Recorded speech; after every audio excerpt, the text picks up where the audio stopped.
Welcome to this week in the calendar. This week, if it's Hashem Parshas Pekudei, Parshas HaChodesh, the last week of the calendar, even though it's not in your calendar, but we will be reading on Shabbos HaChodesh, Hazeh Lochem Rosh Chodoshim. This Rosh Chodesh Nisan is the first day of the year, which means that we are now in the last week of the year, the days of preparation towards that great day, Rosh Chodesh Nisan, which is a great day even though we don't always realize it. Today we will speak about a few yahrzeits, some of which great people who died childless. We will also speak about a child who wrote the introduction to a Kabbalah Sefer, and we will discuss the first protest rally in history recorded, at least in Jewish history. So let's start. Mishnah says, Arba Rosh Hashanim Heim. There are 4 days of Rosh Hashanah along the year. The first of one which is Rosh Chodesh Nisan, which is Rosh Hashanah Lamlochim, Rosh Hashanah for kings, which means that at the time when the Jewish people were led by a king, for all legal purposes, the year would start from the first day of Chodesh Nisan. That was when you counted number 2 to the king who had become sometime a king along the year before, and the new year always started from Rosh Chodesh Nisan. The Svarim say that this has implication for each of us because Kol Yisrael b'nei Belochim Heim, we are Mamleches Kohanim, we are a kingdom of Kohanim, which means that every Yid is a Melech, and the Rosh Hashanah means that we have a time to renew ourselves, to come closer, to do a checkup where we're holding in our lives. That's a big day of Rosh Chodesh Nisan, which we don't always realize how big it is. But let's put it like this. We all know about Rosh Hashanah in Chodesh Tishrei. That's the Rosh Hashanah when we come to Shul and blow the shofar. The great day of Rosh Hashanah, which we know is the Yom Hadin, and we usually understand because that's when the world was created. Well, actually, it isn't so simple, because there's a Machlekes Tanoim. Rabbi Eliezer really holds that the creation of the world was Rosh Chodesh Tishrei, and that's what we say in the davening on Rosh Hashanah, Zeh hayom tchilas ma'asecha, this is the beginning of creation. But Rabbi Yeshua says in the Mishnah that the first day of creation was actually Rosh Chodesh Nisan. Ben Nisan nivra olam. The world was created Rosh Chodesh Nisan. So why am I speaking about Rosh Chodesh Nisan so much? Why can't I wait till next week for that? Well, the reason is that when we speak about Brias Ha'olam, about the creation of the world, in Chazal, it doesn't really mean the creation of the world, but it means the creation of human being, which is the tachlis of the world. Because Rosh Chodesh Nisan or Rosh Chodesh Tishrei, whichever is Rosh Hashanah, means that Adam Rishon was born on that day. But the world, the heavens and the earth and all that was created during the 6 days of creation, that started already on Chof Hei, either of Elul or of Adar, which would mean that this week on Chof Hei Adar would be the beginning of the creation of the world. This week also we have a very great event that took place the year after the Yidden came out of Mitzrayim, when on Rosh Chodesh Nisan the Mishkan was inaugurated and the Shechina came back to dwell in the Mishkan between the Yidden.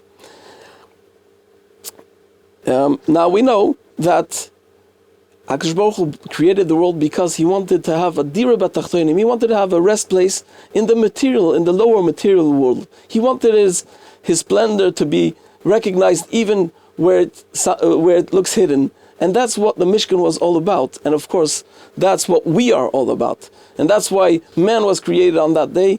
That's why this is Rosh Hashanah for us. And it's a day where we could contemplate and come closer to what we were created for, make place for the Shechina, bring to the Isgalus of the Shechina in us, around us, and come closer to what we were created for. Before Rosh Chodesh Nisan, there were 7 days of preparation, which were called the Shivas Yemei HaMiluim. The 7 days where each day the Mishkan would be put up, constructed, and some korbanos were sacrificed, not by Aaron HaKohen and not by his children, but in this case by none other than Moshe Rabbeinu b'chveido ba'atzmoi. Moshe Rabbeinu brought the korbanos, and after that they would take the Mishkan apart, and again the next day do over again, until finally on Rosh Chodesh Nisan was when they left the Mishkan standing. That's called the Shivas Yemei HaMiluim, and those 7 days which are described in Parshas Tetzaveh and in Parshas Tzav, those days coincide exactly with the days of this week, from Chov Gimel until Chavtes Adar. So of course, these are days which we're preparing for the Ashras Ashchina, and it's Mesugal also today to reach out to that. The Koshnitzer Magid takes it even further, because we know that on the 25th of Chodesh Adar, something else also went on. Let's start from Rosh Chodesh Adar, which was when the Yidden started bringing the Machzis HaShekel. They started bringing the Machzis HaShekel to the Beis HaMikdash to have a part in the Korbanos, and by the 15th of Adar, the Besdin would put change offices all over, so that people, let's say someone comes in from Iran, a Yid comes from Iran, he's coming from Tehran, and he wants to bring his Machzis HaShekel. So the Iranian rial now is in a situation where you need over 1 million of them for $1 American. So you bring a truckload of Iranian rial, and he needs a change office would be ready to take them from him. I don't think there would be too many who would be happy to do that. So the Besdin put change offices all over. On the 25th day of Adar already, all the change offices will concentrate into the Beis HaMikdash, because the deadline, which is Rosh Chodesh Nisan, is coming closer, and that's the day also where the Besdin also started forcing those who hadn't paid yet their dues, who hadn't taken their part in the korbanos that were starting to be brought from the new money on Rosh Chodesh Nisan. They would be forcing them, and says the Koshnitzer Magid, all this refers to actually the Gilui Malchus Shumayim, which starts on the 25th day of Adar, because Rosh Chodesh Nisan was a creation of the world of man. So it started, Bria Shumayim V'Oretz was on the 25th, and that's what happens every year when Hashem actually forces upon us the Gilui Malchus Shumayim. That means that even if we don't do any efforts, and of course we should be taking the opportunity and trying to use it, but Hashem is giving a big shefa of Gilui Malchus Shumayim, to which each of us could connect.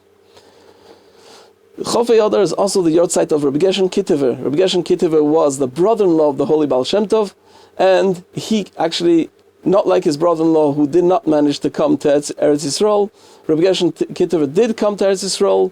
He met the Or HaChaim HaKadosh here, and he is buried on Har HaZeisim. There are two great Polish Rebbes who died this week in about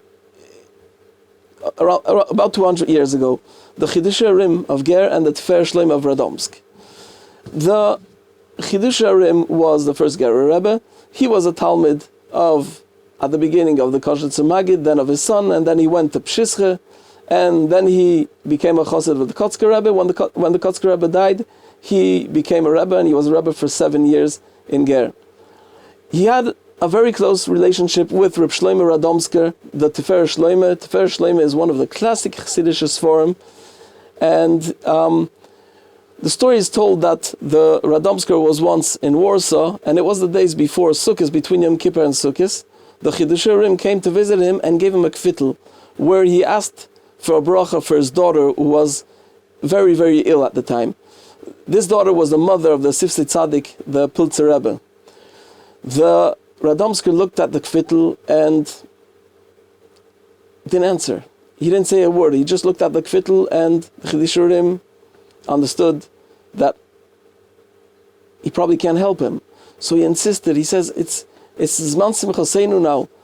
Please, I don't want to have Agmas Nefesh during Yom Tov.